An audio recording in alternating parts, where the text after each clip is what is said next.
زي كل يوم كنت قاعد شغال على الجهاز بتاعي عادي، كنت بعمل اديت على فيديوهات وبخلص كام حاجه كده جنبهم، وفجاه وانا شغال لقيت شاشه الجهاز بقت شاشه زرقاء وجايب لي الرساله دي. فتعالى اقول لك على سبب المشكله وحل ليها عشان لو واجهتك في اي يوم.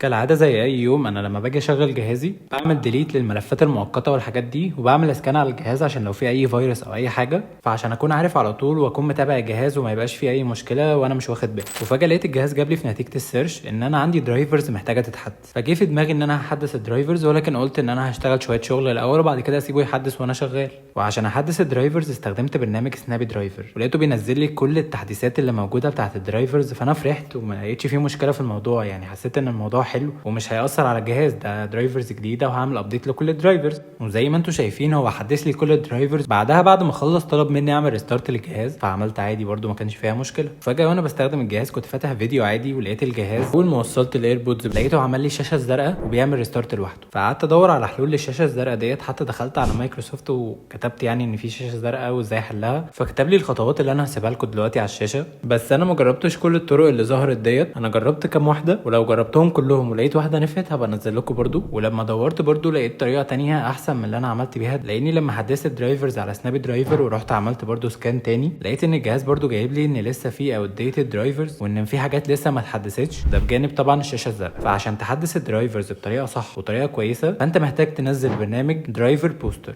وعشان تنزل البرنامج هتروح تفتح جوجل عادي وهتروح على السيرش وتكتب درايفر بوستر داونلود، وبعدها هتدوس انتر، نروح على الاختيار ده ونحمله من عليه. البرنامج بيبقى جوه برنامج تاني، فانت ممكن تحمل البرنامج دوت وهتلاقيه يحمل لك برنامج اسمه اي او تي، ومن خلال برنامج اي او تي دوت تقدر تحمل برنامج درايفر بوستر، وتقدر بعد ما تحمل درايفر بوستر من عليه تمسح برنامج اي او تي واي برامج نزلت معاه. بعد ما ينزل عندك البرنامج هتفتحه وهيبقى عندنا بالشكل دوت. عشان تعمل سكان هتدوس دبل كليك على سكان وهتسيبه يعمل سكان لكل الدرايفرز اللي عندك، ولو في اي حاجه محتاجه تتحدث او كده هيجيب لك كل الابديتس اللي موجوده وازاي تحدثها، هو يقترح عليك الابديت نفسه. فانت لو عايز تشتري النسخه البرو ممكن تابجريد من هنا وتدفع عادي والدنيا هتبقى تمام معاك. وطبعا انا لقيت ان في ابديت محتاج يتعمل للادابتر بتاع النت عندي، فانا هسيبه يعمل الابديت براحته ومش هيبقى فيه اي مشكله، ما تقلق. طبعا احنا سايبينه يابديت براحته. وبرده انا عايز اقول ان مش اي حاجه نشوفها نطبقها على حاجه شخصيه بتاعتنا سواء لابتوب او كمبيوتر او اي حاجه تانية عموما، لان مش على طول اي حاجه بتنزل على النت او اي فيديو بنشوفه ممكن يكون صح. في ناس بتنزل فيديوهات وهي مش عارفه اصلا حاجه عن الجهاز او عن الكمبيوتر او ايه اساسا الحاجات اللي بتكون السيستم او الكلام ده كله. فانت مش اي حاجه تشوفها تروح تطبقها على طول على حاجه عندك عشان ما تبوظلكش شغلك او تبوظ لك اي حاجه انت بتستمتع بيها. ولازم لما تجرب الحاجه ديت تجربها على جهاز انت ما بتستخدموش او جهاز قديم عندك، بحيث ان هو لو انت جربتها عليه ما تاثرش على اي حاجه في شغلك او اي حاجه انت بتستخدمها عموما. وبس كده، انا كنت عامل الفيديو دوت عشان اقول لكم على المشكله واقول لكم على السبب بتاعها وبس كده.